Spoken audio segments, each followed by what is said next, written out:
Hola amigos, en primer lugar quiero agradecerles a todas las personas que se han suscrito a mi canal de YouTube. A pesar de que no he subido muchos videos, apenas tengo 16 videos subidos y a pesar de que hace mucho tiempo no subo algo nuevo, tengo 316 suscriptores, así que en verdad les agradezco muchísimo a todos los que se han suscrito. Los invito también a las personas que recién ven este video por primera vez también a que se suscriban. A todos también les invito a que den like al video para que ayuden a difundir más la información que trato de compartirles a ustedes a través de estos videos, ¿no? Así que en verdad créanme que no me alcanza el agradecimiento para poderles expresar todo lo que siento hacia ustedes. Entonces, ahora, les quiero compartir un tema súper interesante y les quiero hablar sobre esta obra que se llama, voy a decir el título en inglés, así que les voy a pedir disculpas por mi inglés con mi acento súper guayaco. Se llama The Truth About the O.J. Simpson Trial by the Architect of the Defense, que lo podemos traducir como la verdad acerca del juicio de O.J. Simpson por el arquitecto de la defensa. El autor de este libro es F.D. Beatty, quien fue un reconocido y también controversial abogado norteamericano, muy famoso. Ya falleció lamentablemente e incluso esta obra ya fue lo último que se publicó de él. Él es, por si acaso, F.D. Beatty, para quienes no lo conozcan. F.D. Beatty, solo para hacer una pequeña reseña, como les decía yo, un abogado penalista muy famoso en Estados Unidos, autor de libros también que han sido traducidos al español. Hay un libro que yo lo he citado mucho, lo invoco mucho en mi blog también, que es www.alfredocuadros.com. El libro se llama El abogado litigante, cómo ganar los casos, que ha tenido una influencia muy grande. Y F.D. Beatty, como les decía yo, fue una figura que no pasó desapercibida en el mundo jurídico norteamericano, un tipo bastante peculiar que sobre todo se hizo famoso por defender casos de alto perfil, entre esos el de O.J. Simpson. Y además de eso, él compartió siempre técnicas sobre cuestiones en las que él destacaba, que es sobre todo el contraexamen. El libro se los tengo que recomendar, es muy bueno, yo ya me lo he leído 3 veces sin exagerar, y les voy a hablar acerca de una parte del libro, ¿no? Porque no puedo hablar acerca de todo el libro porque es monumental, para eso se los recomiendo que lo lean. Entonces les voy a hablar de una parte pequeña del libro, ¿no? Que trata acerca de los pilares de la defensa de O.J. Simpson. Con esto, un antecedente necesario. A ver, todos los que somos abogados, todos los que estudiamos derecho, de una u otra forma sabemos algo del tema del caso de O.J. Simpson. Entonces, solamente para recordarles, todo esto tuvo su génesis el 12 de junio de 1994, imagínense. A esa época nos remontamos. A las 10:30 de la noche, más o menos, de ese día, se perpetró un terrible crimen en contra de dos personas.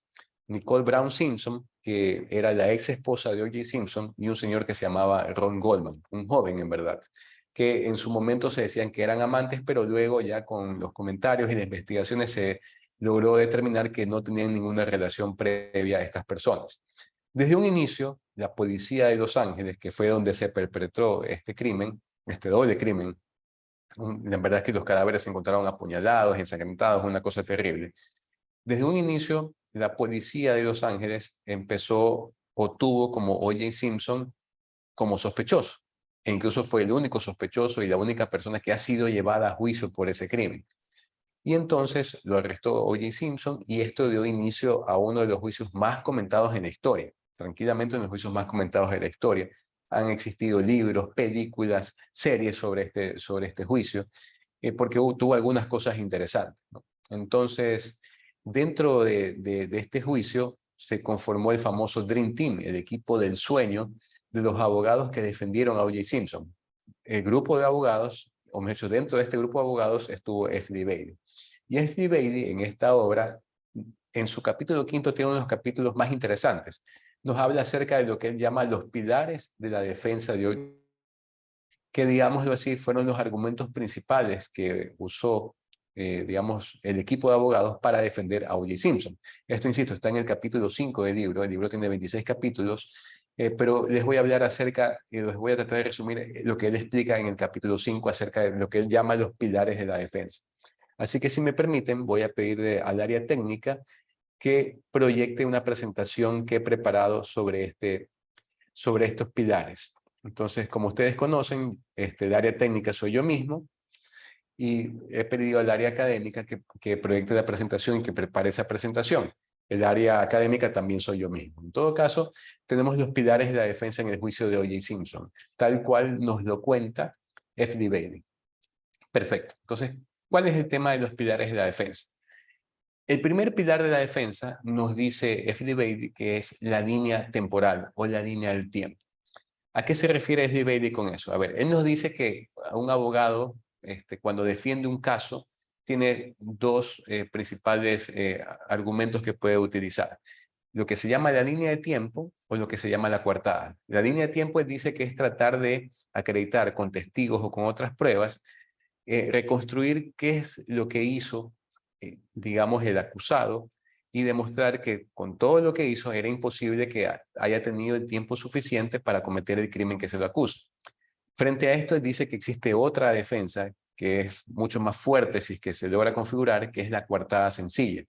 Pero él dice que la coartada sencilla se basa en la idea de que el acusado se encontraba en otro lugar el día de los hechos y que por lo tanto no podía estar en dos lugares a la vez, pero que esa coartada no siempre en todos los casos se puede dar. Por ejemplo, él dice que hubiese sucedido si ese 12 de junio de 1994 se hubiese probado que O.J. Simpson estuvo fuera del país 2 meses antes y hasta un mes después. Entonces decía, es imposible que estando fuera del país O.J. Simpson hubiera cometido el crimen, pero esto no sucedió aquí.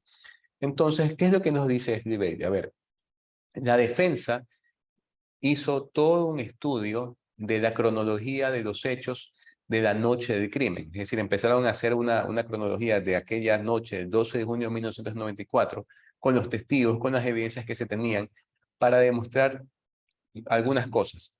¿Hasta qué hora aproximada no había existido, no se había dado el crimen? ¿A qué hora aproximadamente se dio el crimen? Luego de esto, también a qué hora fueron descubiertos los cadáveres del crimen, a qué hora se avisaron a los detectives, a la policía para que acuda al lugar de los hechos. Y todo esto lo habían reconstruido. Y también, de igual manera, habían, digamos, reconstruido lo que había hecho O.J. Simpson esa noche, ¿no? Que había ido a un recital de su hija previamente, luego había ido a su casa, había ido a cenar a un McDonald's con un amigo de él, luego de esto él había salido, regresado, se cambió de ropa y tenía que viajar de Los Ángeles a Chicago en un vuelo nocturno que salía bastante tarde. Entonces todo eso nos explica F.D. Bailey que la línea del tiempo, la defensa que se armó en su momento, se determina que O.J. Simpson simple y llanamente no había tenido el tiempo necesario, o sea, tomando en cuenta el traslado desde la casa donde se dio el crimen hasta su casa, luego el aeropuerto. Él decía que simple y llanamente no había forma que O.J. Simpson le hubiese alcanzado el tiempo para cometer los crímenes. Entonces dicen que ese fue el primer argumento y que así lo presentaron al jurado. El segundo pilar de la defensa es de Bailey, nos dice que es el comportamiento que tuvo O.J. Simpson antes y después de enterarse del fallecimiento de su ex esposa. Para esto recordemos algo, O.J. Simpson en esa época era una verdadera celebridad. O sea, fue un jugador de fútbol norteamericano muy destacado, muchos consideran que incluso es uno de los mejores de todos los tiempos en su posición, ya estaba retirado para la fecha, pero era una celebridad, ¿no? Era un tipo que salía en películas, recordemos las comedias de ¿Dónde está el policía? En las 3 partes aparece él, era un tipo muy popular, muy carismático. Entonces, siempre en una época que no había redes sociales, siempre él era muy seguido, muy querido por su comunidad y muy reconocido, digamos, en un ambiente de celebridad como es Los Ángeles. Entonces se dice que el comportamiento que él tuvo antes era de una persona normal. Dice que estuvo en recital en el colegio de su hija, mucha gente lo vio, saludó con mucha gente. Él estuvo luego antes mejor dicho, el día de los hechos, él se fue al aeropuerto porque tenía que tomar un vuelo. En el aeropuerto fue llevado por una limusina que había sido contratada por la compañía que lo estaba llevando a Chicago para un evento publicitario. El chofer dice que estuvo conversando con O.J. Simpson, que iban un poco tarde. También él dice que a pesar de que llegaba tarde, tuvo que salir de la limusina prácticamente corriendo hasta la puerta de embarque y que igual saludó con algunas personas, se tomó fotografías. Ya en el avión de ida a Chicago se encontró con un conocido, empezaron a conversar y que dice que todo estaba normal. Llegó al hotel, todo tranquilo. Luego de esto, y esto también lo señala F.D. Bailey que decía que hubo testigos, cuando ya estaba en el hotel, lo llaman los detectives desde Los Ángeles a decirle lo que había pasado con su esposa Y hay testigos que dicen que el comportamiento de O.J. Simpson cambió totalmente. Dice que él se puso nervioso, muy errático. En ese momento llamó a la compañía para pedir que lo regresen de forma inmediata a Los Ángeles, que dice que en ese momento hasta se le quebró un vaso en el hotel, se cortó la mano y que él pidió que lo regresen inmediatamente a su ciudad para saber qué es lo que estaba pasando. Y dicen que ya en el avión de regreso, él lo que hizo fue tomar un teléfono que había en el avión. Fíjense, en el año 94 ya había aviones, ya había teléfonos en el avión, y que empezó a hacer llamadas y llamadas y llamadas tratando de buscar información acerca de lo que estaba pasando. Y que incluso llamó a su abogado.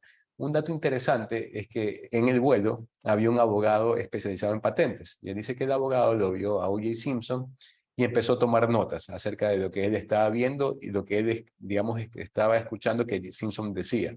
Y el abogado, sobre estas notas que él hizo, sacó copias y se las envió tanto a la fiscalía como a la defensa para que tengan sus insumos y armar cada uno su caso. Entonces, la conclusión a la que se llega en el libro es que se decía que el comportamiento de O.J. Simpson, antes y después de enterarse de lo que había sucedido con su ex esposa, era la de una persona normal. Es decir, no tenía, antes de tomar el vuelo, no aparecía como una persona nerviosa, no daba la impresión de que era una persona que de una u otra manera había cometido un crimen y luego de esto se comportó como una persona realmente preocupada. Entonces él decía que este comportamiento era de una persona normal, no era de una persona que había cometido una infracción de ese calibre como es matar a dos personas con puñaladas. Luego de esto, el tercer pilar de la defensa es la declaración que tuvo O.J. Simpson ante la policía, sin presencia de abogado. ¿Qué había sucedido? A ver, O.J. Simpson, recordemos que él regresa, o sea, esa noche, el 12 de junio de 1994, él viaja desde Los Ángeles a Chicago. Se entera de la noticia y viaja desde Chicago otra vez, se regresa inmediatamente a Los Ángeles. Llega a su casa, es recibido por su abogado y ahí habían dos detectives. Los detectives ya lo tratan a O.J. Simpson como sospechoso y se lo llevan esposado al cuartel. O.J. Simpson en ese momento va acompañado por su abogado, que era un abogado que dicen que era un tipo era un abogado penalista de mucha experiencia, un tipo que tenía sus conocimientos y no era digamos, ningún tonto. Entonces los policías le dicen, que eran detectives también ya muy experimentados, le dicen a O.J. Simpson que querían interrogarlo. F.D. Bailey nos cuenta que el abogado se opuso inmediatamente, dijo que no podía ser interrogado a menos que esté el presente.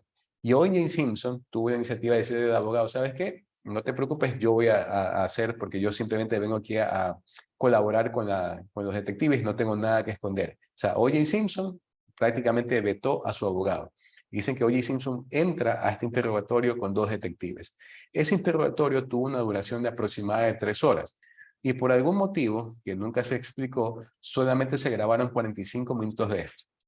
Lo cierto es que F.D. Bailey dice que el Departamento de Policía de Los Ángeles les entregó la grabación, ellos la transcribieron, y dice F.D. Bailey que las respuestas que dio O.J. Simpson a las preguntas de los detectives fueron espectaculares. Él dice que no hubo ni una sola fisura, que era realmente la declaración de una persona que no tenía nada que esconder y que él se comportó, él decía que a pesar de no tener un abogado presente, O.J. Simpson tuvo un comportamiento muy bueno y no, digamos, no tuvo ninguna contradicción, no había ningún detalle que pudiera dar a entender que existía algún ápice de sospecha sobre lo que él había hecho.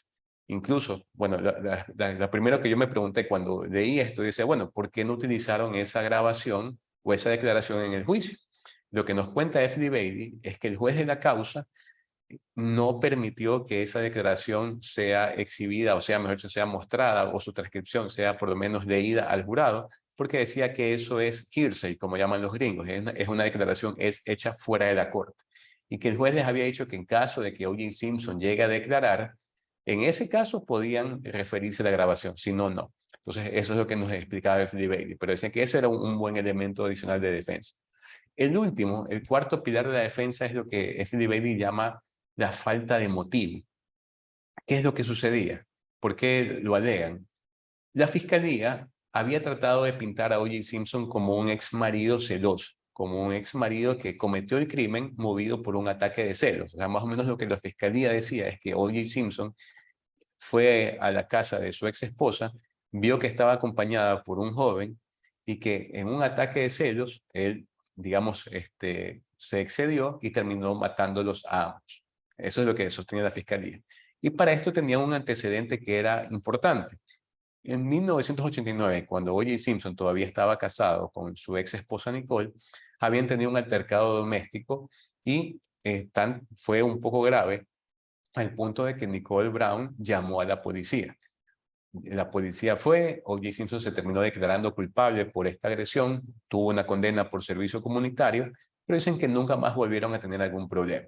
Entonces la fiscalía utilizó este antecedente para decir que había ya un patrón de violencia por parte de Simpson y que decían que él era celoso y que era posesivo. Ahora bien, FBI también nos cuenta otra parte de la historia. Él dice que obviamente ellos no iban a negar como defensa que se había suscitado ese tema, digamos, de violencia doméstica. Decía que no lo iban a negar.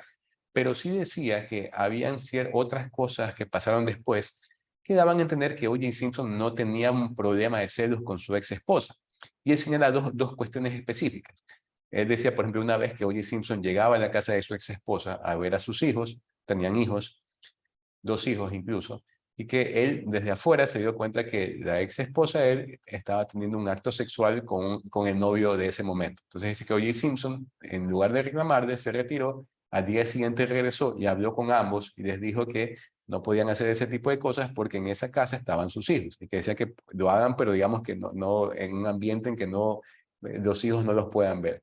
También hubo otro caso que dicen que O.J. Simpson tenía un amigo que se iba a casar y que este amigo que se iba a casar antes de su matrimonio, horas antes del matrimonio, tuvo una relación con su ex esposa, con Nicole Brown.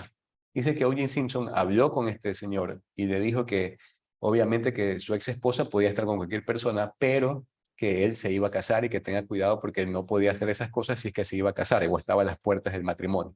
Entonces, FBI decía que estas dos cosas daban a entender que O.J. Simpson en verdad no era una persona celosa, no era posesivo con su ex pareja. Entonces, estos son los 4 pilares de la defensa. Este capítulo luego nos habla también FBI de un quinto pilar que habla acerca de la sombra de los pilares, que es básicamente la duda que ellos plantearon sobre ciertas cosas de la evidencia y cómo había sido tratada la evidencia por parte de los detectives y la fiscalía incluso de Los Ángeles. Pero lo cierto, estimados amigos, es que todo lo que estamos viendo es una explicación muy buena acerca de cómo se empezó a trazar la defensa en el caso de O.J. Simpson, que como ustedes conocen terminó con una sentencia absolutoria. Ahora, les soy totalmente sincero. A ver, yo recuerdo el caso de O.J. Simpson. Yo tenía creo que 13, 14 años, pero en una época que no había en redes sociales, ese caso aquí en Ecuador, me acuerdo que fue muy comentado. Todos los días aparecían resúmenes en los noticieros de todos los canales de lo que pasaba en el caso de O.J. Simpson. Me acuerdo incluso la noticia que se armó aquí en Ecuador cuando se supo el veredicto del jurado. O sea, fue una locura. Yo lo recuerdo, insisto, en una época que no había redes sociales como ahora. Y les soy totalmente sincero, hasta antes de leer el libro, yo pensaba, juraba y hasta apostaba de que O.J. Simpson en verdad era culpable. Pero luego de leer el libro, créanme que en verdad, si las cosas tal como están relatadas aquí en el libro, yo hubiese sido parte del jurado, hubiese votado por la absolución de O.J. Simpson. Es decir, F.D. Bailey es tan buen abogado que en verdad me hizo sembrar dudas sobre lo que en mi cabeza era la absoluta certeza de la culpabilidad de O.J. Simpson. En todo caso, estimados amigos, les recomiendo el libro. Les digo la verdad, no lo he visto en español. Yo lo tuve que conseguir comprándolo a través de Amazon para que me venga en físico acá. Si tienen la oportunidad, por favor, léanselo. Sobre este libro y sobre el autor de este libro, el legendario F.D. Bailey, he escrito mucho en mi blog www.alfredocuadros.com. Así que también los invito por ahí a darse una vuelta. Y una vez más, les agradezco su atención, les agradezco que se suscriban, les agradezco que le den like a este video y Dios mediante nos estamos viendo en otra ocasión. Así que te voy a pedir en este momento al área técnica que deje de compartir pantalla y me despido de ustedes. Muchas gracias.